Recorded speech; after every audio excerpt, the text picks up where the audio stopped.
Présente Hachem Itbarach dans la suite des shirim qu'on fait sur le Perek Etzat Mevarchim. On a resté sur des grandes questions et sur l'étude du Rashba. Je vous rappelle qu'on avait posé 3 questions sur le Tosfot. Et ensuite, nous avons étudié le Rashba et le Ritva. Du Rashba, nous avons eu une lecture qui nous permettait d'entendre 2 choses différentes de ces 2 explications, puisqu'il y a marqué Ve'inami.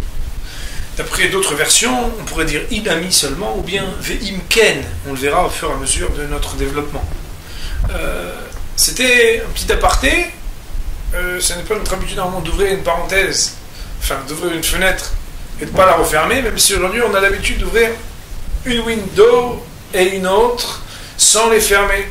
Mais ben Hachem, à la fin, quand on quitte la Sugia, on va Hachem refermer chacune des fenêtres en expliquant chaque chose. Aussi, j'avais promis que les questions qui étaient celles des Tosfot, les questions qui étaient sur le Tosfot, les 3 questions, n'étaient pas seulement au nombre de 3, mais encore d'autres questions, mais déjà les 3 premières sur le Shulchan Aruch. Alors je vous invite à prendre un document sur lequel vous allez pouvoir vous-même constater des mots du Shulchan Aruch. Cette semaine, nous n'étudierons pas encore le Schnitzel Halakha le Maaseh, mais d'ores et déjà, ça va nous permettre d'apprendre quelque chose de très intéressant. Alors, il est marqué donc, dans le Shulchan Aruch, nous sommes au Shulchan Aruch, donc dans les lois des bénédictions sur les fruits, et nous sommes aussi dans le Reshet. Nous allons prendre le Seif Bet, que je vais lire assez rapidement, puis nous focaliserons sur le Seif Gimel. 3e alinéa, Siman Reshret, article 208 du Shulchan Aruch, Orach Haim.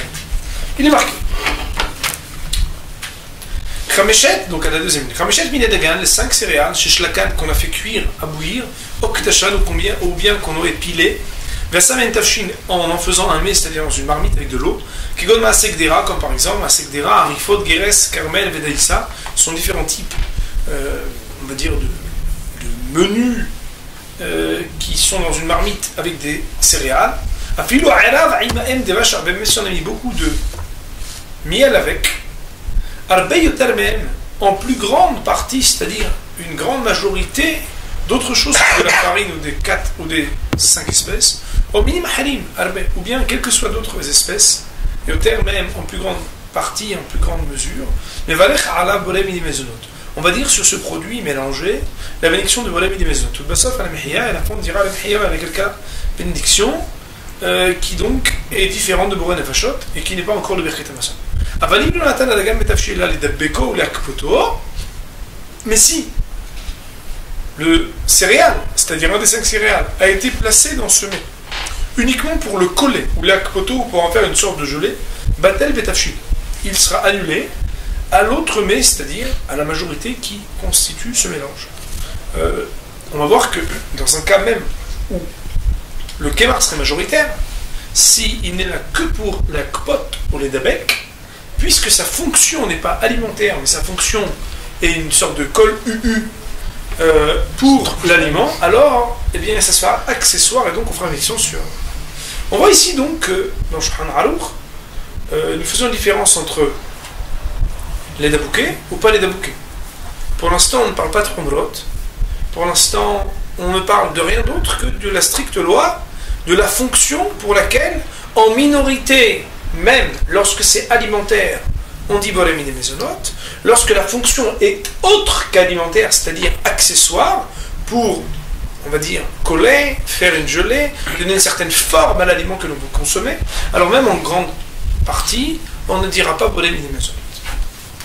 Voyons maintenant le Seif Gimel. Lorsque l'on donne, lorsque l'on place de la farine à l'intérieur des amandes que l'on prépare pour un malade, comme un remède. Si on le fait pour le rassasier, alors on dira la bénédiction de Bolem et Mezonot. Mais si on le fait uniquement pour coller, alors on ne dira pas Bolem et Mezonot. Et il est bon d'être rigoureux, ou les goma'o betach seuda, littéralement de le gober, ça veut dire ici de le manger, au sein d'une seuda, au sein, donc au milieu d'un repas après la bénédiction du motzi, sur le pain, ou patul mimena, et ainsi on en sera acquitté mimena. Certains vont corriger ce langage, qui calqué sur les mots du Tosfot, aurait utilisé le terme mima nafshach, et pas mimena. Mima nafshach, c'est par un raisonnement de deux choses l'une, alors que mimena, cela veut dire d'elle. On voit ici dans le mot du Shulchan Aruch, c'est avec guillemets, que très singulièrement, il reprend les mêmes mots, trait pour trait, que le Tosfot utilise. Ce qui est très intéressant, c'est que le distinguo entre les dabek et pas les dabek est aussi rappelé. Seulement, une nouvelle notion entre en ligne de compte, ce qu'on appelle la humra. On vient parler que si cet aliment il est fait les dabouké, alors bolémini mezonot. Si cet aliment, pardon, il est pas bolémini mezonot. Si par contre, il est pas les dabouké, mais l'israël al-lev pour le rassasier, alors on dira bolémini mezonot. La conclusion de Shulchan Aruch Vetov l'Ahmir, eh bien, pose des questions. Quelles sont les questions? Eh bien, les questions qu'on connaît, nous, elles sont au nombre de 3. Premièrement, nous avons dit sur les tosafistes, ici, il n'en est pas encore question, puisque ici on dit qu'on ne dira pas bolémini mezonot. La question du Tosfot, c'était enot tzarich levarer. Ici on dit eno mevarer, ça veut dire qu'il n'a pas à prononcer la bénédiction de bolémini mezonot. Donc cette première question, on va dire, n'est pas retenue, en tout cas a priori dans le Shulchan Aruch. Cependant, les deux autres questions qu'on a posées, savoir qu'on doit être mahmid, premièrement. Deuxièmement, que la humra se réalise lorsqu'on le mange en plein milieu d'un repas. Alors là, on a un problème. Premièrement, ma'en afshach. De deux choses l'une. Soit c'est les dabouké, à ce moment-là, tu ne fais pas mezonot. Soit c'est mal les dabouké, tu fais la bénédiction de mezonot. Deuxièmement, si tu veux être mahmid, alors, qu'est-ce que ça va changer de faire un motzi? Voilà que si tu es en plein repas et que tu manges un shaked, ben tu feras la bénédiction de Bore Priyaetz. En tout cas, c'est la question du Rabbi Akiva. Il y a une autre question qui est posée par le Taz, qui sont très intéressantes. Le Taz nous dit, mais dans Siman Resh Dalet, un peu plus haut dans Shulchan Aruch, il y a marqué que dès qu'on a un doute sur une bénédiction, qu'est-ce qu'on fait comme bénédiction? On dit She'akol Yamidvar. C'est comme ça que Shulchan Aruch, à l'article 204, Shulchan Aruch, il termine en disant, sur toute chose sur laquelle on a un safek, on dit la bénédiction de She'akol Yamidvar. Le Taz se demandait, pourquoi ici le Shulchan Aruch, qui a été possèque, qui a tranché quelques articles plus haut, que quand tu as un doute, tu dis She'akol Yamidvar, plutôt que de résumer la humra, la restriction et la rigueur, à dire She'akol Yamidvar, ce qui est beaucoup plus facile et aisément réalisable, il demande qu'on prenne du pain, qu'on fasse un motzi pour pouvoir appliquer la humra. C'est une question aussi qui, bien entendu, demandera un approfondissement. Nous allons, Be'ezrat Hashem, aujourd'hui, donner plusieurs kivunim, plusieurs orientations de réponse, notamment en étudiant les paroles du Taz, les paroles du Ginat Veradim et les paroles du Netiv de Vologine, le Meromé Sadeh. Voilà le programme Hashem qui est le nôtre pour ce soir. Alors, le document qu'on prend maintenant, c'est un document où figure le commentaire du Taz. Le Taz, ou Magen David, est un des commentateurs du Shulchan Aruch. Alors, pour une petite histoire, vraiment en une minute chrono, il y a plusieurs histoires en réalité sur le Taz. Il y en a une qui figurera sur le prochain livre, hein. Mais il y en a une sur le Taz, ouais, c'est que le Taz était le gendre du Bah, le Bait Hadash, qui figure sur le tout, le Arba'a Turim. Et d'ailleurs, lorsque l'on voit dans le Taz, même Vav apostrophe Het, sur le document qui est en Ispar, tout seul, lorsqu'on voit même Vav Het, c'est Mori Vehami. Donc il dit mon maître, mon beau-père. Et donc le Taz est venu vivre là où son beau-père vivait. Et là-bas, son beau-père s'était engagé à ce qu'en échange qu'il accepte d'épouser sa fille, il le nourrirait tous les jours de viande pour qu'il puisse bien étudier la Torah. Et le problème, c'est qu'un jour, il a eu des problèmes d'argent et il a pu donner que la viande blanche. Bien entendu, la viande blanche, c'est pas comme on dit en Israël, la viande blanche, ça veut dire des choses graves. La viande blanche, ça veut juste dire de la volaille. Et après qu'il ait eu de la volaille un jour, il a amené son beau-père au Beddin. Din Torah. Mon beau-père s'était engagé à me donner de la viande rouge, il m'a donné de la viande blanche. Je l'amène en Din Torah. Il me doit, il n'a pas honoré ses engagements. Et là, le Beddin siège, on discute, on débat, quels sont les arguments, etc., etc. Jusqu'à ce que, bien sûr, on acquitte le bar, mais un des Dayanim, et là-bas, des gens dans l'assemblée viennent dire, mais comment on peut vous permettre? d'amener votre beau-père, le bar, qui à l'époque, on imagine ce que ça veut dire nourrir de viande rouge tous les jours quelqu'un, ça veut dire quelque chose d'extraordinaire. Qu'on vous permet d'amener le petit. Et là, la réponse du Taz extraordinaire. Elle dit, vous savez, mon père, pourquoi il s'est engagé à me donner de la viande rouge? Parce qu'il sait que pour étudier la Torah, j'ai besoin de force. Mais je vais vous dire la vérité. Le jour où j'ai pas eu ma viande rouge, moi je sais que j'ai pas étudié de la même manière. Et il y a un principe qui dit que quand on est acquitté dans ce tribunal chez les matins, tribunal qui n'est pas céleste, tribunal terrestre, alors le tribunal céleste, il acquiesce et il accepte la décision du tribunal terrestre. Pour ne pas que mon beau-père soit susceptible même un tout petit peu de rendre des comptes sur ça, j'ai préféré l'amener au Beddin Baramazé pour que les ratis de là-haut, les pas, quand ils montent là-haut, ils soient totalement disculpés de toute responsabilité et qu'on puisse dire, puisqu'il rentre avec un pétec tout blanc là-haut par rapport à ce sujet-là, même si, en l'occurrence, je sais que j'ai moins bien étudié, il en sera totalement détaché de toute responsabilité. Une petite histoire sur le Taz et le Bah avant de commencer à étudier ce Taz. Il y a donc dans le Taz qu'on va faire en lecture carabine, lecture grande vitesse, et ensuite à ce on résumera en synthèse chacune des parties. Je vous indique avec mon doigt ce qu'on va regarder. C'est au petit Hot Gimel, Seif Katan Gimel plutôt. Seif Katan Gimel. Alors bien entendu, en caractère gras, on reprend ce qui est marqué dans Shulchan Aruch. Là-bas, il avait dit que même si on met en grande quantité,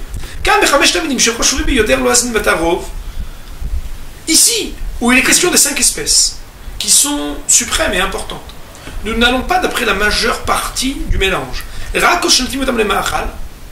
Si ce n'est que, justement, à partir du moment où on les place, ces 5 espèces, même de manière minoritaire, pour une cause et une fin alimentaire,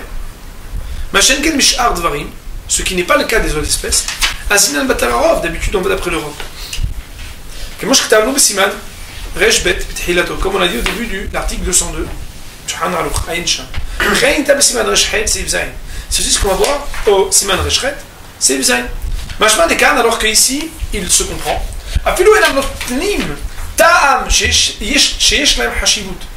Même s'il ne donne pas de goût, retenez ça, vous verrez dans vos baluchons, dans une semaine on parlera de ça, même s'ils ne donnent pas de goût, ils ont une importance, ces 5 espèces.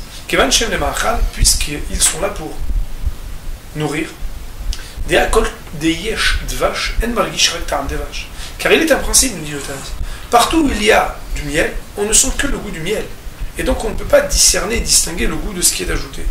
Or, dans Shulchan Aruch, on dit que même si on a mélangé du miel, alors on gardera quand même la bénédiction de Bolem et Mezonot. De là, le Taz, et on verra que c'est une grande marloquette entre le Taz et le Pli Hadash, on verra ça la semaine prochaine, avec une incidence pour le Shinzel très pratique, on verra que, d'après le Taz, puisque même quand il y a du miel et que dès qu'il y a du miel, on sent que le miel, pourtant on dit Bolem et Mezonot, on apprend que même s'il n'y a pas de goût bichlal, on ne sent pas du tout le goût des 5 espèces, quand même on dira Bolem et Mezonot. Quoi qu'il en soit, c'est Katan Dalet, nous dit le Taz. Même avec Be'alma, si c'est uniquement pour coller, etc. Il semblerait ici a priori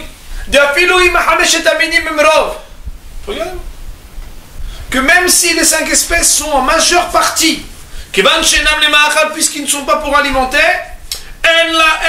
ils n'ont pas l'importance d'être considérés comme un aliment. Pour qu'on dise même que d'habitude on va d'après la majorité, comme on a déjà dit, qu'on citait de l'article 202. Ici c'est pire. Car ils ne sont pas et absolument pas considérés comme un aliment. Que pour coller.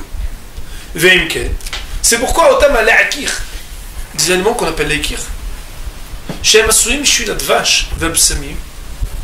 sont là que pour mettre, on va dire, être le support qui permet de consommer le vache, parce que le vache ne peut pas en consommer avec chacun une petite cruchette. Et bien lorsque on vient être le support d'une vache ou de psamim, ou bien de sorte, je ne sais pas comment on traduirait le psamim ici, mais là avec Kemarak les dibouk be'alma, lorsqu'il ne vient que être le support et la présentation de quelque chose, il est comme pour coller. Alors, sur ces petites choses qu'on trouve sur les buffets, qui ne sont là que pour mettre et permettre de manger quelque chose qui est dessus, on ne dira pas les minimum, et là, dès laquelle Bekar, cependant, on pourra malgré tout pas être la halakha ou le maaseh, c'est-à-dire en pratique, permissif là-dessus, pourquoi? Car, quoi qu'il en soit, si on regarde la majeure partie du produit, c'est quoi? C'est le mésonote. Et cela ressemble à ce qu'on trouve dans le Shulchan Aruch, à l'article 103 de la partie Yoredea du Shulchan Aruch. Où là-bas,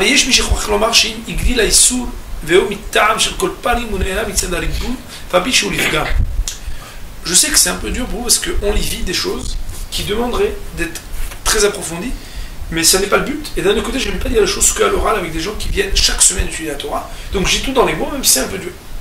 Là-bas, il y a ce qu'on appelle Ta'am Nifgam et Ta'am Nishvah. Ta'am Nifgam, c'est quelque chose qui va changer le goût pour l'abîmer. Ta'am Nishvah, c'est quelque chose qui va bonifier le goût.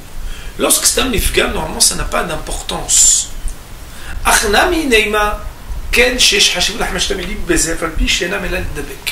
Lorsqu'on est en majeure partie, même si, pour certaines considérations, on aurait dit que Béhémet, on n'est pas important, mais le simple fait que, en fin de compte, tu t'es mis dans la bouche, tu t'es bien régalé de quelque chose qui est un produit majoritairement constitué d'un mésonote, alors Béhémet, tu dirais quand même la bénédiction de mésonote, ou en tout cas, tu te poserais la question, est-ce que oui ou non, tu dois faire bonnet mes mésonotes.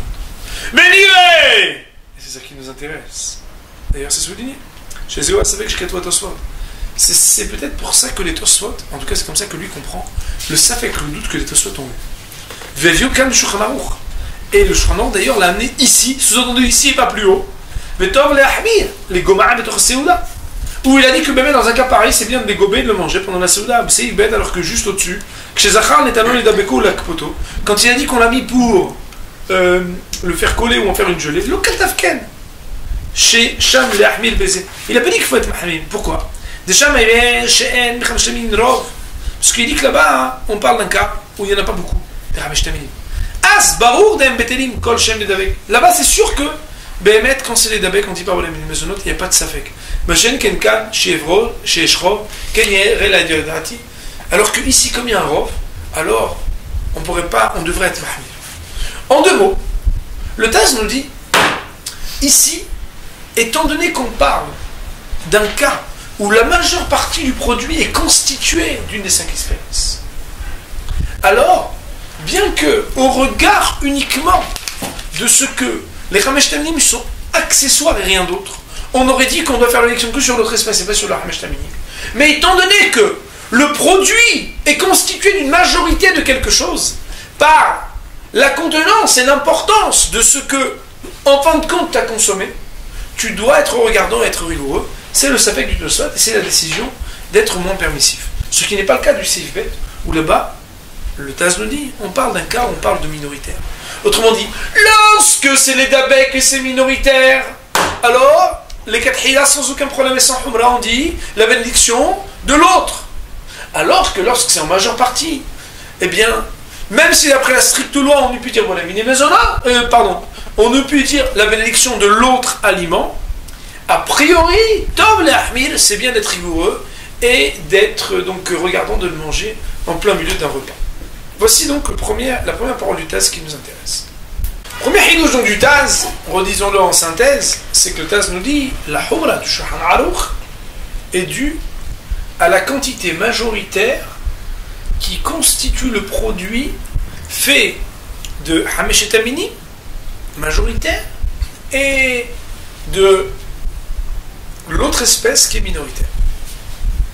En réalité, s'il disait ça que sur le Shulchan Aruch, ça ne dérangerait pas tellement le Maaseh. Le problème, c'est que il le dit aussi dans le Tosfot. D'ailleurs, c'est presque mot pour mot, ce qui est marqué dans le Shulchan Aruch, ce qui est marqué dans le Tosfot. Aussi, ce qui va nous déranger à nous, c'est que dans Tosfot, on n'a aucune indication de majorité ou pas majorité. Voyons, c'est le Katané. Mais Tov le Ahmir ou le Gomaro, il y a marqué dans le Taz. Car Kadwa Dasot Periket Sad Mevochim, c'est comme ça que nous sommes écrits dans le chapitre Kesad Mevochim, de Flamet Vov. À la page 36, on peut même dire 36b. Mais Tamoua Litouva, et il met très étonnant. Lama Kadwu Sheyetse Yeda Sapeg Mashluchim Torah Seouda.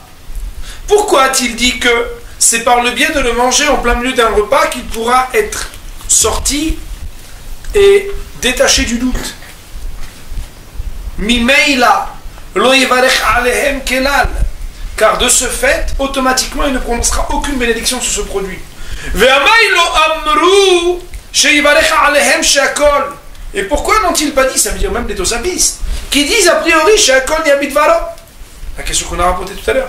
Dea alakol she'amar she'akol, yatsa. Car voici que sur chaque chose sur laquelle on a dit she'akol yabit varo, on est acquitté. Et entre nous soit dit, surtout à l'époque, se procurer du pain pour être mahmid, c'est beaucoup plus compliqué que de faire she'akol yabit varo sur n'importe quoi, ou bien sur l'objet lui-même sur lequel on a le safek. D'ailleurs, le Shulchan Aruch lui-même, à la fin de l'article Resh 204 du Shulchan Aruch, il y a marqué toutes choses sur lesquelles on a un doute sur sa première bénédiction, c'est aussi ce qui est marqué dans le tour Simanze. À cet article aussi, Leinen Bchamen Shalosh, chez le Shulchan Aruch Seif Dalet, où, à propos d'un problème de bénédiction postérieure à la consommation d'un aliment, on va voir plus tard que chez Atosot Mistabkim, les Tosot sont en doute à propos de la bénédiction qui succède au manger. Mais si Mbetour, le tour de dire, Imadam Esubagor Harishona, quand tu as un problème avec une bénédiction avant de manger, il va chercher Akol. Tu as encore une alternative de pouvoir dire Shakon et Midvaro. Aval Bracha Harona, mais sur une bénédiction qui succède à la consommation. El Omar, et la Kefishinit Kena. On ne peut pas se permettre de jouer et de dire fais Moré Nefashot, fais ceci, fais cela.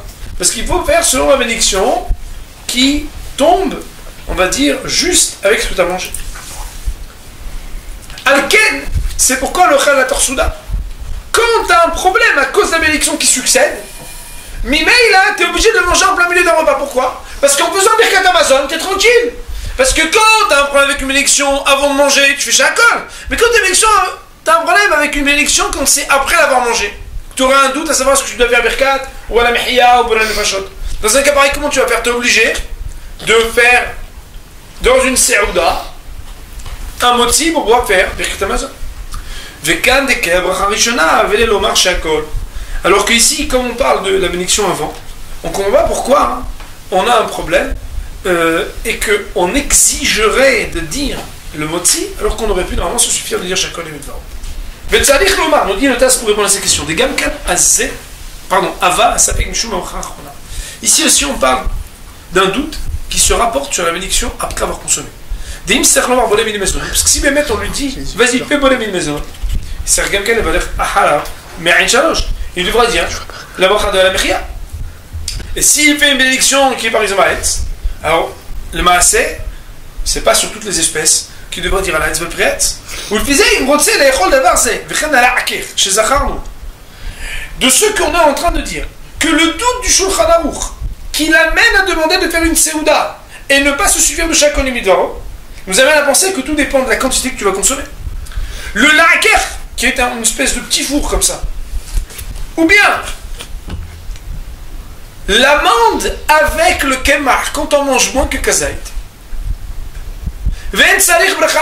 Auquel cas, tu n'entres pas dans une considération de bénédiction a posteriori, puisque la bénédiction a priori, on doit la faire même sur kol shiur presque rien, alors que la bénédiction après avoir mangé, on doit la faire uniquement quand on a mangé un shiur ou une quantité. Il ressortirait de ce que moi, le TAS, je vous explique, que le sapin du Shulchan Aruch impliquant de manger qu'au milieu du repas Paché Akol ne concerne qu'une considération de la bracha successive à la consommation et limitative que dans un cas où tu manges plus que kazaït. Mais moins que kazaït, Bémet, il n'y aurait pas besoin de dans un cas pareil, il n'y aurait pas besoin de faire Torseuda en plein milieu d'un repas. Et là, Yomar Lefanav Shakol, ou la Halav Elokum, il dit Shakol avant, et il dira rien après. Ken dirait l'Ipashoud, voilà ce qui me semble trivial de dire. Ce sont donc les Hidushim du Taz sur cette partie du Shulchan Aruch. Le Taz vient donc nous dire, à cause d'une question qui était la sienne, moi c'est que Shulchan Aruch nous a dit quand on a un sapek, le Bracha Rishona à la fin du Siman Resh Dalet de l'article 204 Shulchan Aruch, tu fais Shakon et Midvaro. Pourquoi si on est mahbir et Shulchan Aruch il est au service de nous dire il faut faire absolument le Tilat Yadayim, Motzi, etc. Al-Korhach, tu es obligé de dire que ça ne vient pas tant d'un problème par rapport à la Bracha Rishona, mais d'une correspondance entre la Bracha Aharona et la Bracha que tu as fait au départ. Autrement dit, étant donné que pour la Bracha Aharona, le seul patent et la seule alternative que tu as de résoudre le safek qui est le tien sur un aliment pour lequel tu as des doutes, c'est de faire Birkat Hamazon pour être poter l'espèce que tu as mangée. Aussi, on te demande de faire Motzi parce que grâce à cela, le Birkat Hamazon va te rendre pas tout. Il en ressort que tout ceci est quand la problématique de la Bracha Acharona existe. C'est quand que la problématique de la Bracha Acharona existe? Arverak uniquement lorsque tu en manges une certaine quantité. Aussi un la'aker qui doit être quelque chose qui est tout petit. Ou bien, le sujet qui nous occupe ici, lorsqu'on en mange moins que kazaït, c'est-à-dire qu'on ne rentre pas dans les échelles de mesure qui engagent à l'obligation de la Bracha Acharona, dans un cas pareil, on pourrait formellement et simplement résoudre la problématique en écho ce qui est marqué dans Shulchan Aruch Seliman Resh Dalet, en faisant Shakol Mitvaro, sans avoir besoin de dire Netiat Yadayim, Motzi et d'arriver jusqu'au Birkat Hamazon. Voici l'explication que le TAS donne sur les paroles du Shulchan Aruch. De ce qu'on a dit, il ressort qu'il y a deux conditions pour justifier la Humra du Shulchan Aruch. Premièrement, que la quantité de Hameshet Aminim du mélange soit majoritaire. Deuxièmement, qu'elle soit en volume ou en poids, on verra un jour les shiurim de Oraïta, comment, etc. Pas moins qu'un kazaïd, puisque tout viendrait et résulterait d'un problème qui vient de la Bracha Acharona. Je voudrais vous faire remarquer deux choses. Premièrement, je voudrais comprendre le Shulchan Aruch que je vous ai donné tout à l'heure, au Seif Dalet. Donc c'est dans la page Kuf Yud Zayin, dans les Mishnah Brura, là, vous l'avez? Ouais? Je ne sais pas si vous l'avez marqué. Achal dagan hay ou asui klayot ou shalouk vagarinim shlemim. On va utiliser un autre moment, la SHM, c'est une suga qu'on a tué au Beth Midrash. C'est lorsqu'on mange des céréales, pas encore cuits, ou même s'ils sont cuits, encore apparents comme s'ils étaient crus. On dit que Boré Piladama, on dit pas Boré Mezon. La Hala Boré Pashot. Nous dit le Shulchan Aruch, je saute le Rama, et le Tosfot. Nistabkou Mimalach Hala Chamen Shalosh. Ont eu un doute à savoir est-ce qu'on dit la bracha de Alamechia ou non. Ou le quart, c'est pourquoi 4 bouches, chez l'Ochlol la Petra Seuda, ils ont écrit qu'il faut le manger que en plein milieu d'un repas. Veifterenu Birkat Hamazon. Et que grâce à ça, ils vont être acquittés par le Birkat Hamazon. On voit que le Shulchan Aruch, quand il veut dire que tout vient d'un problème par rapport à la Bracha Acharona, et qu'il veut dire Birkat Hamazon, il le dit. Or, première question, le Shulchan Aruch dans ce seif d'avant, quand ici des copies collent les paroles de Tosfot, il ne parle que de l'Ehar Birkat Hamotzi, Veifterenu. On a l'impression qu'on parle de quoi? De Bracha Rishona ou de Acharona? Bracha Rishona, c'est formel.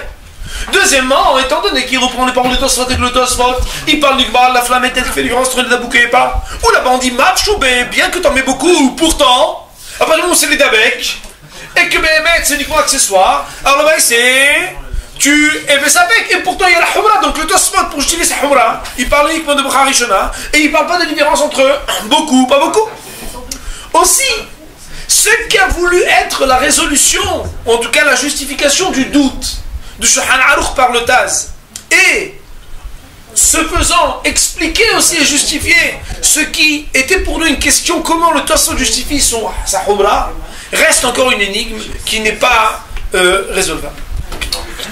Le Ginat Veradim nous explique, pour résoudre une des questions qu'on avait, en nous disant la chose suivante. Même si d'habitude, le chaquet d'une amande, quand tu manges un milieu d'un repas, tu fais encore la bénédiction, tel que la question de Rabbi Akiva est gain. Malgré tout, ça c'est uniquement lorsque Béhémet, tu peux considérer que cette amande-là ne fait pas partie du repas. Mais étant donné que le malade pour lequel tu prépares cet aliment, on peut considérer qu'un malade, son aliment de remède, c'est son aliment plus que n'importe quel autre aliment. Et que le Shulchan Aruch a déjà dit par ailleurs que lorsqu'un aliment, même médicamenteux, est consommé et a un goût, on dit la bénédiction sur cet aliment qui est un remède. Alors, dans un cas pareil, on peut considérer que s'il avait fait un motzi avant, il n'a pas besoin de dire la bénédiction sur le chaket, sur l'amande. En cela, et Rabbi Akiva Eiger sur le Shulchan Aruch a dit ensuite, j'ai vu le Ginat Veradim qui vient répondre à une de mes questions. On résout certaines questions. Cependant, il reste la grande question. Pourquoi cette Humra? Comment expliquer cette Humra? Et même si tu fais cette Humra, comment Béhémet tu pourras être patou mima nafsha? Ça, c'est des questions qu'on doit résoudre. Aujourd'hui, j'ai vu le commentaire du Meromé Sadeh, le fameux Netziv de Vologine, très connu. Le Netziv de Vologine, Meromé Sadeh, il a un livre sur Maseret Brachot. Je ne l'ai pas à Beth Midrash, mais je l'ai dans mon disque dur là. J'ai imprimé tout à l'heure et je voulais photocopier. On va voir dans les mots les paroles du Mero Messadé, Dvarim et Tukim, mais bien entendu, la vraie douceur, elle vient après un tout petit peu d'amertume. Donc, d'abord, on va dire les mots. C'est pas sûr qu'on va comprendre tout de suite. Et après, bah, si on va décortiquer et comprendre, et bien, Ezrat Hashem, on va bel et bien, finalement, comprendre. Et le Safek dans Tosfot, et le Safek dans Shulchan Aruch. Voyons ensemble les mots. Nous dit le Mero Messadé, vive les avec Be'almanot, Serh Leval, Kolemi, les Maisonot, vive les Kasha, Gaon, Rebbe, qui va Eger. Et il a la question qui va Eger. Quand on dit il n'y a pas besoin, c'est pas Medouyak. D'après là, la tu dois faire une élection sur l'autre espèce. Donc c'est pas que tu n'as pas l'obligation de dire Bolem Minimezonot, c'est que tu n'as pas le droit de dire Bolem Minimezonot. En plus, Rebbe qui va Eger, quand il a vu la Khumra du Tosfot, il Kshagamalze, parce qu'il dit que quand tu manges en plein milieu d'un repas, des Shkedim, tu dois faire la bénédiction. Et moi, il me semble. Et Rabotaï, je vous dis la vérité, ça fait des semaines, ou peut-être même plus d'un mois que Beth Midrash on traîne cette question. Et aujourd'hui, j'ai vu dans le Mero Messadé extraordinaire. De toute façon, quand on dit Mimanafshach, de deux choses l'une, on ne comprend pas bien. Et la niré des pshitalat osot tsir levalech aetz. En réalité, on doit dire que Behemet Tosot il pense que, de toute façon, quelle que soit la situation, tu es obligé de faire la bénédiction de Brepretz. Behemet Torasna Ben Shlev de Rasouda. Que tu manges avant ou que tu manges après. Ça veut dire, avant de faire Motzi ou après, tu dois de toute façon faire Brepretz sur le chaket. Et là, Nistabkou, mais les Tosapistes viennent ici révéler quelque chose. Im Yesh Levalech Gam Mezonot. Est-ce qu'on a fait une autre bénédiction aussi? C'est qu'en plus de dire Brepretz, aussi on doit dire Bolem Minimezonot. Comment c'est possible? Parce qu'on sait que le kémar, on peut éplucher le kémar qui est autour pour manger la viande. Et de ce fait, peut-être que quelque part il n'est pas considéré comme ce qu'on appelle Ikar et Tapel, c'est-à-dire essentiel et accessoire, comme les lois habituelles de essentiel et accessoire. Pourquoi? Car quand est-ce qu'on parle d'accessoire ou non? C'est quand on vient à manger les deux, c'est-à-dire qu'on vient manger un produit de deux choses mangeables, et on dit il y en a une qui est Ikar, l'autre qui est Tapel. C'est que au passage de manger le Ikar, on consomme aussi accessoirement le tafel. Avalkan et le tafel. Pardon. Avalkan et la tafel be'asiato, kedeshi debek be'asiato.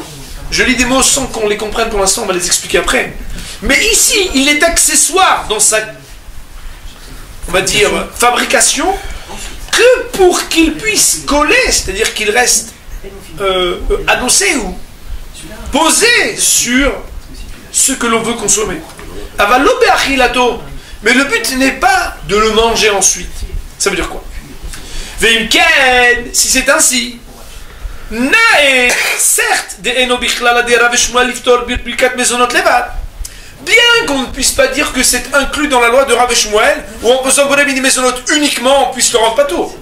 Pourquoi? Parce que sauf que tu vois bien que ce que tu as dans les mains, c'est pas que tu veux manger le Mezonot et que l'autre n'est que accessoire. C'est pas juste. Pourquoi? Parce que c'est peut-être le contraire, mais pas ça. Mais comme je sais, les clove ou le valch Mezonot. Quoi qu'il en soit, ici, peut-être qu'il faudrait éplucher ce qui te permettait de présenter ou de garder ou de conserver ou de coller cet amande et de faire uniquement la bénédiction de Bolem et des Mezonot. Autrement dit, les Tosavis viennent nous dire dans un cas pareil, est-ce qu'on dit Mezonot ou non? Il te dit, mais Ikarajin, dans un cas pareil, tu n'as pas d'obligation de faire Bolem et des Mezonot. Ça veut dire quoi? C'est là où les Tosavis n'étaient pas obligés de dire Mezonot. Ça veut dire quoi? Tu n'es pas obligé d'éplucher cela en le mangeant pour dire Bolem et des Mezonot. Tu pourrais, tu pourrais te suffire de dire sur ce produit mélangé et ne viens pas à croire que ce discernement que tu fais par rapport au principe général de Ikar et Tafel justifie que tu doives éplucher, dire Bolem et Mezonot et ensuite dire Bolem et mais uniquement Bolem et suffit. Alors que l'exigence, on va dire, a priori des Tosavis de dire soyez rigoureux si vous le pouvez, en disant pas tout le Miman Afshar comme ça, vous êtes acquitté Miman Afshar, c'est-à-dire de deux choses l'une. C'est quand Behemet t'as fait Borepretz et que étant donné que t'as fait Motzi, si en réalité, c'est-à-dire avec, moi j'appelle ça avec des amis on dit avec les lunettes du bon Dieu, si Behemet Akadosh Baruch Hu il t'aurait dit que Behemet, le Kemach il est Tafel, alors ça Sauf que t'as déjà dit, Boré Periaetz. Veimeno Tafel. Et si le Kemach n'est pas Tafel, mais il était, peut-être pas Ikar, mais en tout cas il était supplémentaire à exiger qu'on dise aussi Boré Mini Mezonot, allez, Diftab le Birkat al-Lehem, en faisant un Motsi Lehem Minaharet, c'est alors que tu as quitté. Be'ez Hashem, on a juste lu le Mero Mesadeh, on va l'expliquer pour Be'ez Hashem faire la chute de notre chien. Le Mero Mesadeh, le Netziv, nous explique, étant donné que, même si d'après la stricte loi, il suffirait de dire Boré Periaetz et de manger ce mélange, mais étant donné que nous mettons en exergue une différence dans ce produit par rapport aux autres mélanges de Hamesh et Aminim, les dabouquets, avec une autre espèce, a priori, même si de toute façon il faudra dire Boré Periaetz, il n'en reste pas moins que Behemet, si quelqu'un peut dire Amotzi Lehem Minaharetz avant, alors en disant Boré Periaetz, il sera acquitté Mima Nafshach. Pourquoi? Parce que si Behemet, le Kemach est bel et bien dans l'ensemble de ce qui est appelé au Shaken, alors à ce moment-là, comme tu as fait Boré Periaetz, c'est acquitté de ce qui te permet de manger l'autre partie, c'est-à-dire la farine. Et si Behemet il n'était pas tapel, ça veut dire qu'il n'est pas Ikar, que tu fais que Mezonot et pas Haetz, mais que tu dois faire et Haetz et prendre dans ta main ce Kemar pour dire Boré Mini Mezonot. Alors le fait d'avoir dit Amotzi Lehem sur le Kemar t'acquitterait de ce qu'il eût pu être obligatoire de dire aussi Boré Mini Mezonot en plus de dire Boré Periaetz. Voici les paroles d'une Netziv d'évolution. Il faut savoir qu'il existe malgré tout une question à ces paroles d'une Netziv d'évolution. C'est qu'en réalité, dans le Shulchan Aruch et dans les Tosfot, il n'est pas mentionné explicitement que sur une amande en plein milieu du repas, on dise Boré Periaetz. De plus, les mots du Shulchan Aruch tels qu'ils sont mentionnés ici sont écrits ou Patour Mimena, et il a acquitté d'elle. Ça veut dire quoi? D'elle des 5 espèces, de Hameshet Aminim. Alors c'est vrai que dans le Mishnah Brura, autant que dans le Taz lui-même, il est marqué Taout Sofer Yeshkan, il y a une erreur, il faut dire partout Mima Nafshach, comme c'est dans les Tosafistes, mais il n'en reste vraiment que si on s'arrêtait uniquement, exclusivement aux mots de Shulchan Aruch tels qu'ils sont écrits, alors on n'aurait peut-être pas exactement ce qui épouse l'explication du Netziv. Quoi qu'il en soit, on a pu avancer et résoudre les problématiques qu'on avait posées, les 3 questions sur le Tosfot. On a vu les réponses du Ginat Vradim, du Taz, qu'on a plus ou moins réfuté, ou en tout cas partiellement pour le Ginat Vradim, totalement pour le Taz par rapport à ce qu'on a étudié dans les Tosafistes. Et enfin, étudier les paroles du Ginat Vradim, du Mero Mesadeh, du Netziv d'évolution. Bezat Hashem, la semaine prochaine on étudiera la halakha ou le marassé, le loi du Schnitzel, reprenant premièrement le Rashba et le Ritva, deuxièmement les paroles du Pli Hadash et du Taz, à savoir, est-ce qu'il est indispensable que les Hamesh Tamim soient placés pour donner du goût? Est-ce qu'il ne veut pas seulement le faire pour qu'on donne du goût, mais qu'on ressente le goût? On parlera aussi de ce qui est mélangé au miel, ce que le Taz avait dit tout à l'heure. Est-ce que quand quelque chose est mélangé au miel, comme on ressent que le goût du miel, alors Behemet, puisque déjà comme ça on dit Boré Mini Mezonot, alors même si on ne sent pas le goût, ça suffit. Et bien sûr, on verra les différentes catégories et qualités de Schnitzel pour savoir sur lesquelles on dit Mezonot ou pas. Dans quel cas il faudrait séparer ou non la chapelure du contenu. Donc, pour ceux qui, quand on leur demande de dessiner des poissons, je remettais une quelqu'un qui a dit on va dessiner un petit carré, je trouvais ça très sympathique. Alors, Behemet, on verra la semaine prochaine quel bracha on fait là-dessus. Baruch Adonai L'Olam, Amen Ve'amen.